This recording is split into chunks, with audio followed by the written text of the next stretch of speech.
No dia 28 de agosto de 2003, a polícia recebeu uma ligação de que o banco PNC estava sendo roubado por um cara com uma bomba no pescoço. O homem era Brian Wells, de 46 anos, e ele era um entregador de pizza. Ele entrou no banco usando uma bengala e um colar no pescoço. A bengala era, na verdade, uma arma e o colar era, na verdade, uma bomba. Ele entregou uma carta para a recepcionista e a carta dizia que era para ele ir até aquele banco, tinha o endereço do banco, entregar a carta para a recepcionista silenciosamente, pegar o dinheiro e entregar em um lugar específico. Se ele cumprisse o que estava na carta, ele ia receber mais uma pista e cada pista levava para uma chave e uma combinação para desarmar a bomba. A carta dizia que era para ele não ligar para ninguém ou chamar a polícia, porque se ele fizesse isso, ele morreria. Ele só podia desarmar a bomba com as dicas deles e as chaves deles, e ele só tinha 55 minutos até a bomba explodir. A carta dizia que ele não seria preso porque ele era um refém. A carta tinha 9 páginas, uma página era para a polícia, outra página era para a recepcionista e as outras páginas eram para o Brian. Ele pediu $250 mil, que era o valor que estava na carta, mas a recepcionista só deu $8 mil porque era o valor que tinha nas gavetas. Depois de sair do banco, ele tinha que ir até uma placa de drive-thru do McDonald's e embaixo de uma pedra teria a próxima dica. Nesse meio tempo, depois que ele saiu do banco, ele foi pego pela polícia, algemaram ele e foi quando ele falou que tinha uma bomba no pescoço dele. A polícia sentou ele no chão e isolaram ele. A polícia não sabia se era uma bomba de verdade e a polícia não sabia o impacto dessa bomba. Primeiro, a polícia achou que fosse uma bomba falsa, porque o Brian, ele tava muito calmo pra quem tinha uma bomba no pescoço dele. Ele tava nervoso, mas ele falava de maneira muito calma, ele parecia tranquilo, ao mesmo tempo que ele não parecia tranquilo. A polícia não sabia se ele era um refém ou se ele era o assaltante. Sendo uma bomba falsa ou não, eles tinham que chamar o esquadrão antibomba. O problema era que o esquadrão antibomba estava muito longe de onde eles estavam, e eles também tinham isolado a rua, então criou um trânsito enorme, o que faria o esquadrão antibomba demorar mais ainda. A polícia descobriu a pizzaria que ele trabalhava, e aí eles foram lá, conversaram com os colegas de trabalho dele, e eles disseram que ele tinha ido entregar 2 pizzas de calabresa em uma torre de rádio desocupada, ou seja, um lugar bem isolado e abandonado. O Brian disse que ele foi pego por caras negros que tinham colocado essa bomba no pescoço dele, mas ele não deu descrição desses caras, ele não falou se conhecia esses caras, quem eram esses caras. A polícia nem sabia se tinha ou não um cara negro envolvido. Enquanto isso, várias pessoas se reuniam em volta, né? Porque tinha um trânsito atrás, aí tinham pessoas gravando, aí tinha o carro da polícia, o pessoal do McDonald's. Então, tava assim um circo. O Brian, ele só pedia uma coisa, pra que a polícia tirasse a bomba dele, que a polícia fosse atrás das chaves pra poder desarmar a bomba. Foi quando a polícia ouviu um bip vindo do pescoço dele, e aí todo mundo soube que aquilo era uma bomba de verdade. O Brian começou a ficar nervoso, começou a ficar agitado. Alguns policiais ainda apontavam arma pra ele, mesmo ele algemado no chão com a bomba no pescoço. E ele pedindo pro pessoal ir atrás da chave pra poder desarmar a bomba, porque senão ele ia explodir. E foi exatamente isso que aconteceu. A polícia não desarmou a bomba e ela explodiu no peito dele, causando a morte dele. E esse caso ficou conhecido como Pizza Bummer.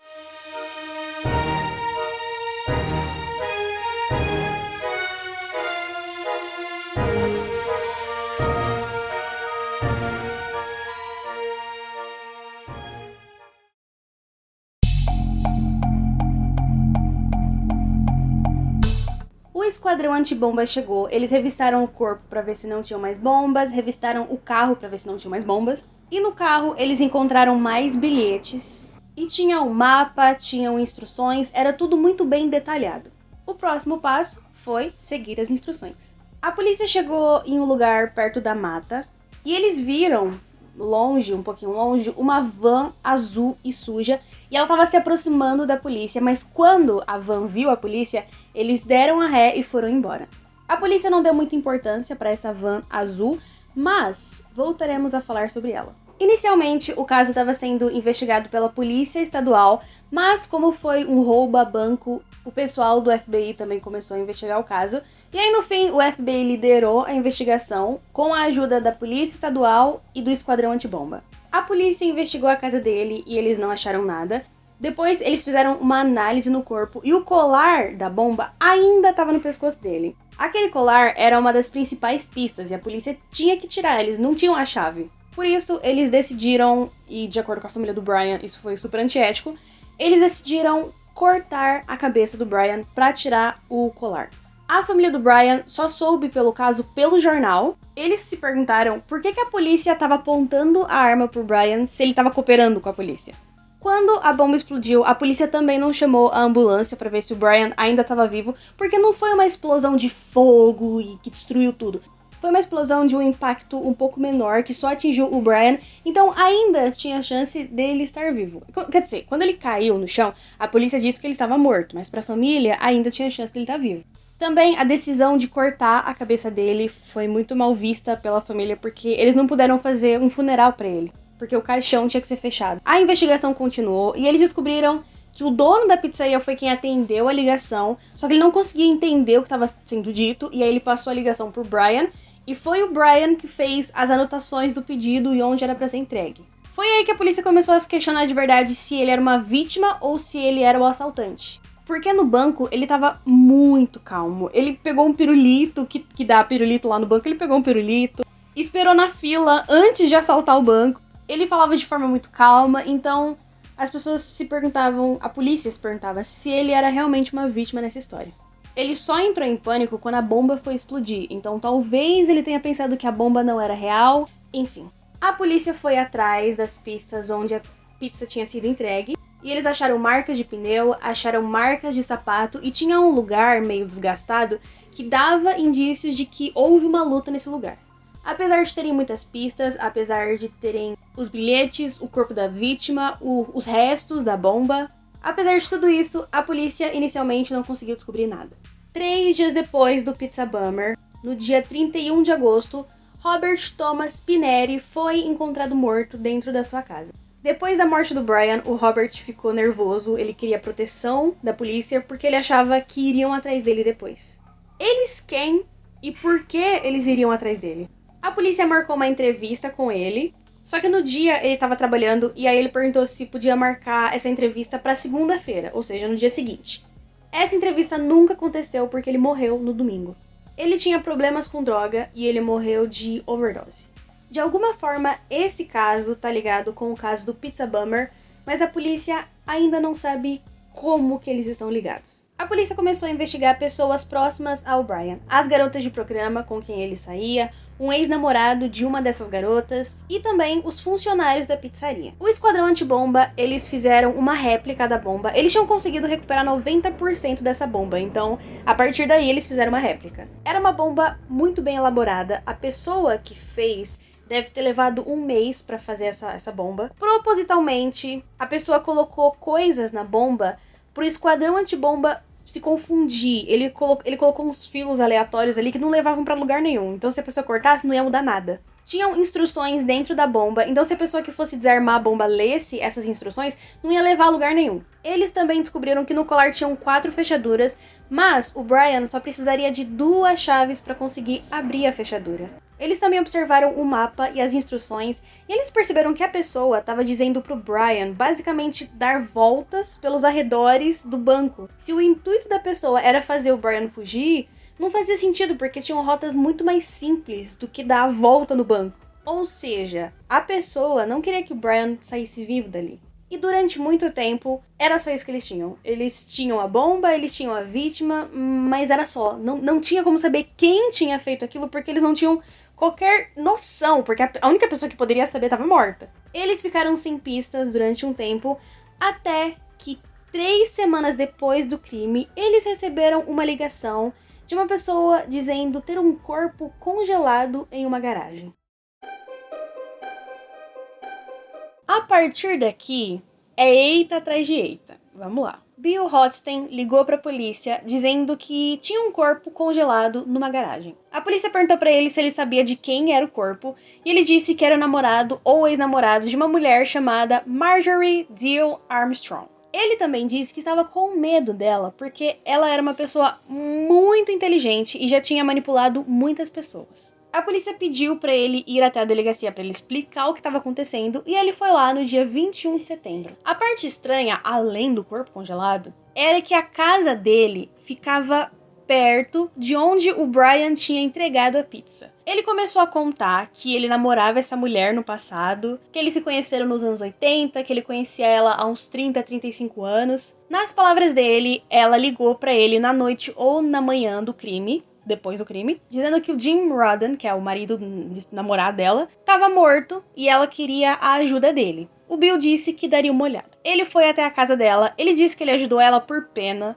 pensou que poderia ter algum jeito de tirar o corpo da casa e deixar em um lugar seguro. E aí, ele pegou o corpo, ele enrolou o corpo e levou pra casa dele, pra garagem dele, pro freezer dele. Já a Marjorie, ela queria destruir o corpo. A polícia foi até a casa e era assim, uma bagunça. Pensa numa casa imunda. Sabe casa de acumulador? Então, assim, um monte de tranqueira, um monte de tralha. E aí a polícia encontrou debaixo de uma lona um freezer. Quando a polícia abriu esse freezer, lá estava o corpo congelado. Eles entraram na casa e lá no andar de cima tinha a Marjorie gritando que era pra eles irem embora, que não sei porque eles estavam ali, que o Bill tinha matado aquele cara, não ela. E aí, ela foi presa pela polícia. Na delegacia, ela ficava falando sozinha, dizendo que ia processar a polícia, dizendo que ia processar o Bill, ia processar todo mundo. Ela claramente não era uma pessoa que estava bem mentalmente. Você conseguia olhar pra ela e falar doida. A perícia teve que descongelar o corpo humano por 4 dias e que tava... Eu não vou descrever, mas tava nojento. E aí descongelaram e eles finalmente puderam descobrir qual foi a causa da morte. Ele tinha sido morto com uma espingarda.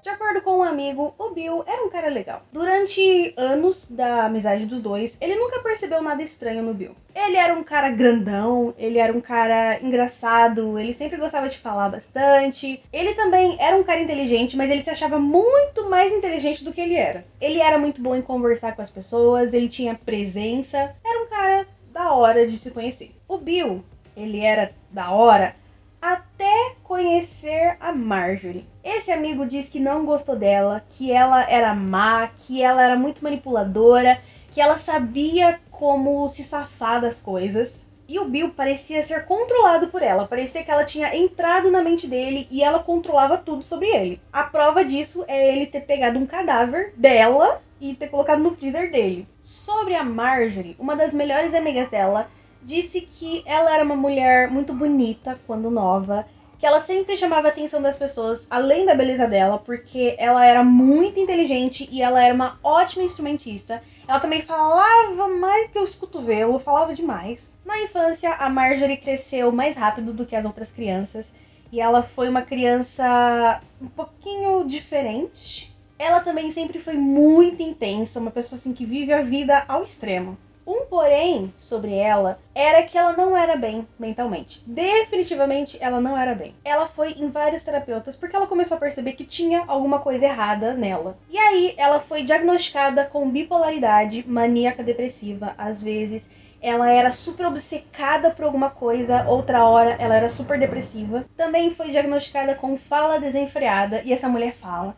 Nossa, mas essa mulher fala, e ela fala alto, ela fala gritando. Também foi diagnosticada com transtorno de personalidade narcisista e outros transtornos de personalidade. Ela conheceu o Bill quando ela tinha 21 anos, ele era um cara mais velho do que ela. E eles tinham um relacionamento meio conturbado, brigava, voltava. Eles chegaram a noivar, mas aí ela terminou com ele. Ela diz coisas bem ruins sobre ele, fala que ele é mentiroso, fala que ele era um tarado. Mas os dois ficaram nessa durante muito tempo. Sobre a morte do Jim Rodden, o Bill disse que a Marjorie tinha matado o namorado, mas quando a polícia perguntou, ela disse isso, ela falou pra você, eu matei o fulano? Ele respondeu, bom, ela deu a entender. Como assim que ela deu a entender? Ela disse ou ela não disse? Ah, eu acho que ela disse, ela deu a entender. Mas como foi que ela falou? Ah, não lembro. Foi assim que ele falou. Como que você tá falando que a mulher matou o cara, mas não lembra dela falando que ela matou o cara? Aí a polícia começou a perguntar, ué, por que esse cara tá acusando essa mulher? Foram ver o histórico dos dois e descobriram que ela e o Bill tinham problemas por causa de dinheiro.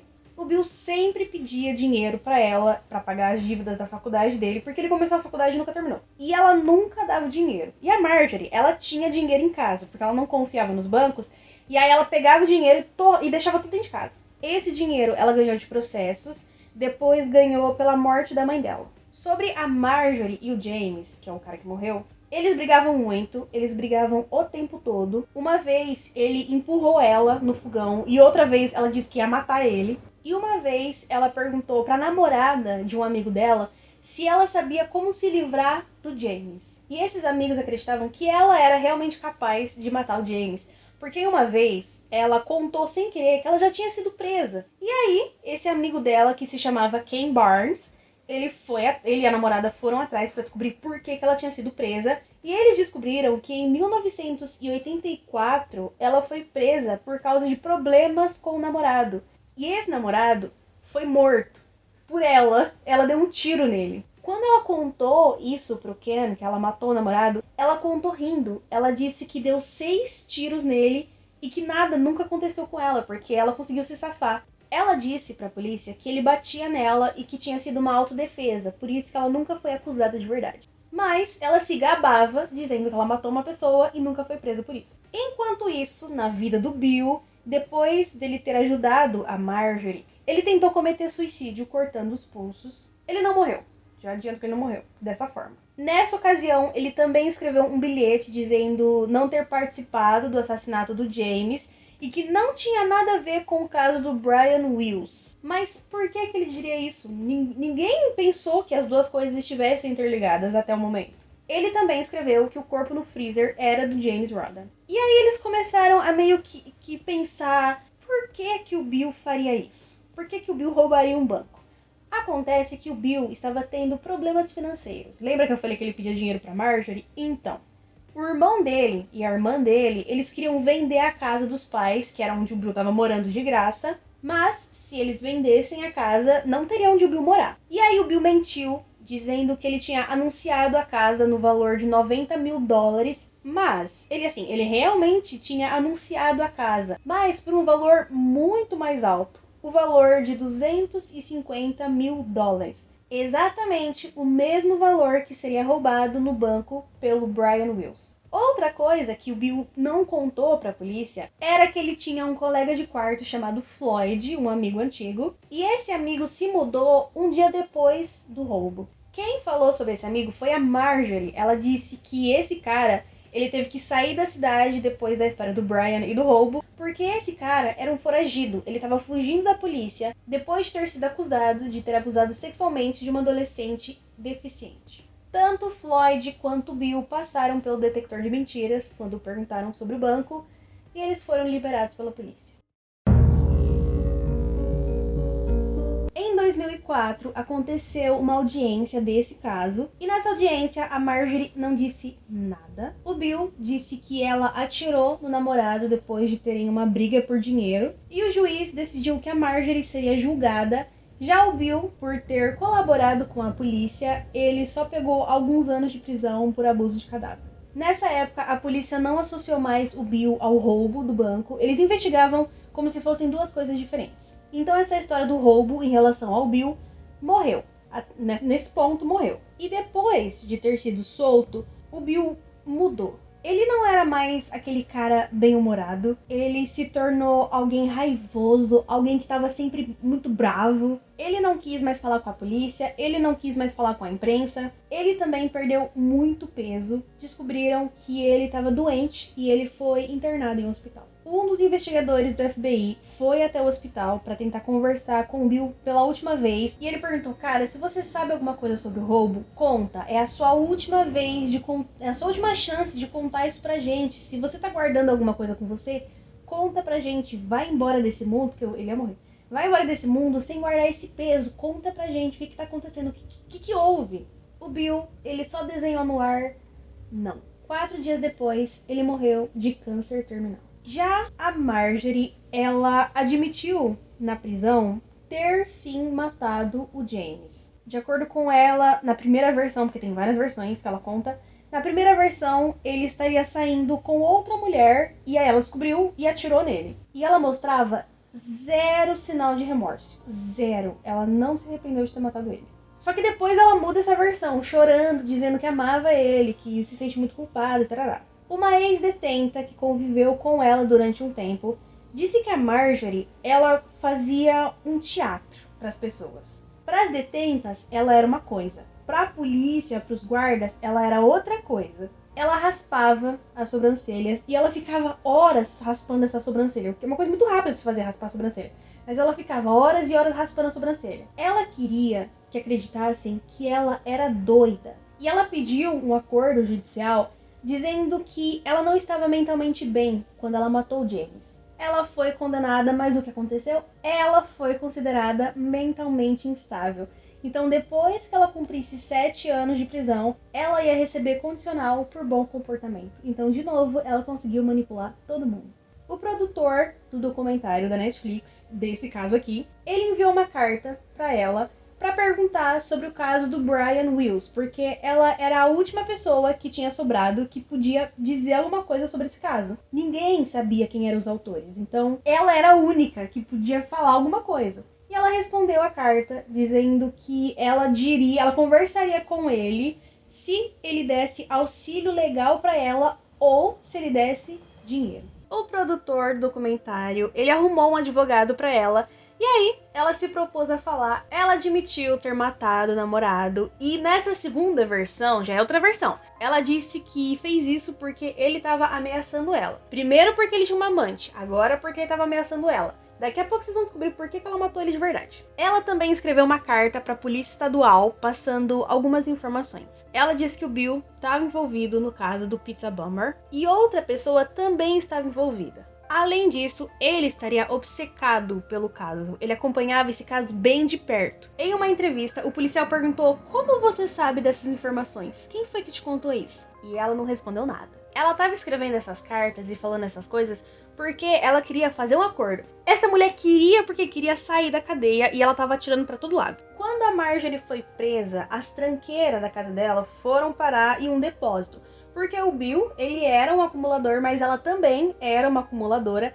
E tinha um monte de sujeira na casa dela, um monte de sujeira. Mas como agora ela fazia parte da investigação do caso do Pizza Bummer, o FBI começou a vasculhar essas tranqueiras dela. Eles acharam uma carta dela pro banco, uma carta muito raivosa. O gerente do banco, ele deixou o pai da Marjorie tirar tudo que estava no banco, a herança da mãe dela. E a Marjorie ficou muito brava, ela ficou pé da vida com o pai dela e com o banco, porque agora ela não tinha mais um centavo. E o banco era o banco PNC, o banco que tinha sido roubado. Nas entrevistas com o FBI, ela era muito inteligente e muito cuidadosa no que ela ia falar. Ela sabia o que falar e como falar. E ela ficava pedindo coisas.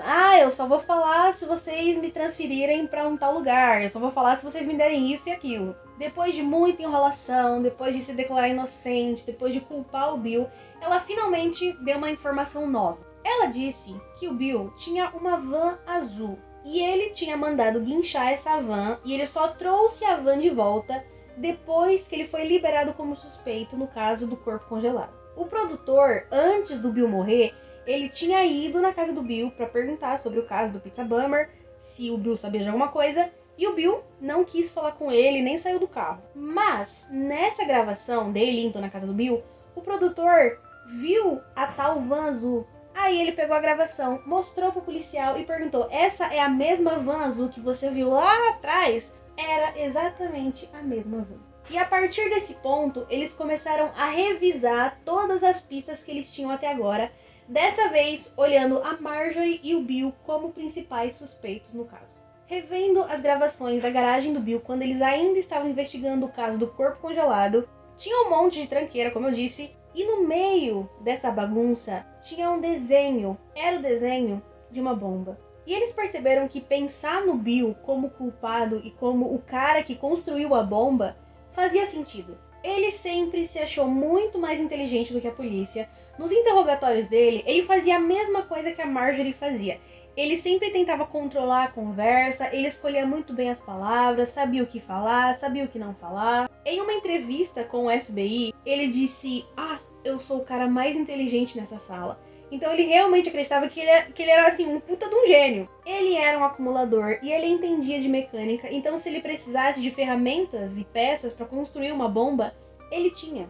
A letra nas instruções era a letra do Bill, e isso foi confirmado por um amigo dele. Também tinha a van azul, que era dele. O Brian foi entregar 2 pizzas em um lugar que era muito próximo da casa do Bill e da Marjorie. Então, qual foi o propósito disso tudo? Porque ele se entregou, basicamente. Será que no final das contas ele só queria mostrar que ele era muito mais inteligente que a polícia?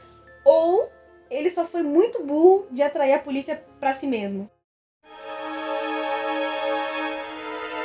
Em 2005, um professor de Erie, que foi onde aconteceu o caso, disse que estava dirigindo numa rodovia que ficava próxima de onde tinha acontecido o roubo e ele viu um carro dourado no acostamento, vindo na contramão. A pessoa que estava dentro do carro olhou diretamente para ele. E quem era essa pessoa? A Marjorie.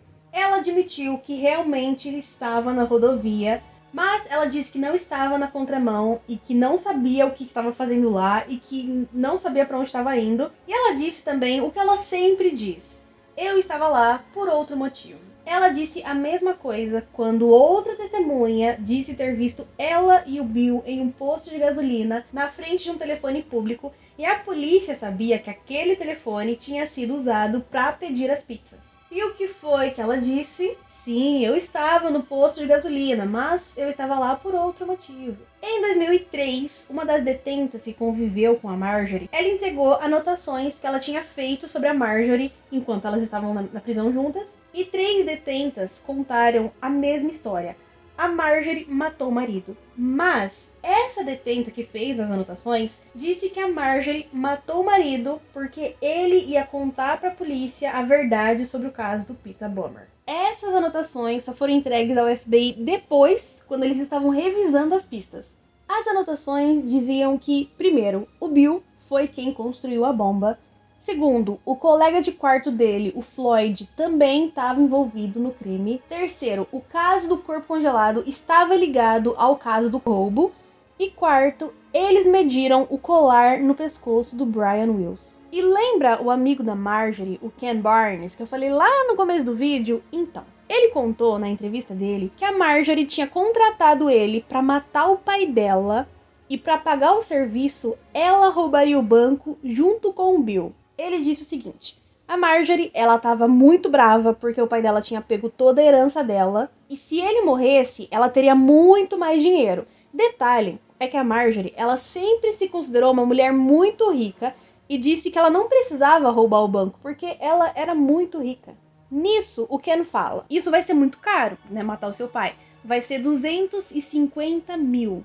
Como eu disse, ele contou que nunca mataria uma pessoa e etc. Mas ele só queria saber se ela seria trouxa o suficiente de dar o dinheiro pra ele. Ele nunca matou o pai dela, mas o valor que ele pediu bate exatamente com o valor pedido no roubo do banco. E a Marjorie não era rica, como ela dizia, ela era mimada. Sendo filha única, os pais dela sempre deram tudo pra ela não conseguia ficar em um emprego, então os pais dela sustentavam ela, davam casa e carro, só que ela não cuidava de nada disso. Quando ela começou a virar uma acumuladora e começou a ter problemas com a lei, que ela matou quase todos os namorados dela, o pai dela parou de dar dinheiro pra ela. A mãe dela morreu nos anos 2000, então ele era o responsável pelo dinheiro agora. Ele começou a doar esse dinheiro para vizinhos e amigos, e ele tirou a Marjorie do testamento dele.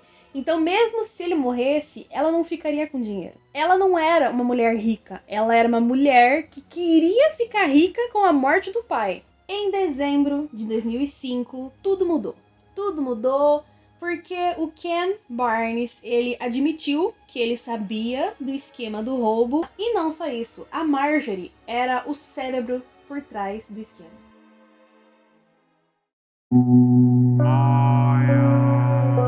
Foi marcado um julgamento para Marjorie e ela ia se declarar inocente, mas para ela conseguir se defender, primeiro ela tinha que ser considerada mentalmente estável. Apesar de muitas pessoas discordarem disso, ela foi considerada mentalmente estável e ela foi pro tribunal. Em outubro de 2010, começou o julgamento da Marjorie e todas as pessoas que eu citei nesse vídeo até agora foram lá testemunhar. O Floyd, ele ia depor contra a Marjorie, mas ele teve um problema no coração e no dia teve que fazer uma operação lá. E a Marjorie, ela fez um comentário interessante sobre isso. Ela disse que todo mundo envolvido nesse caso ou fica doente ou morre. Vamos lembrar disso mais pra frente. No tribunal, A Marjorie chora, fala da infância dela, fala sobre como foi abusiva. E pela primeira vez as pessoas veem ela como um ser humano e não como um monstro.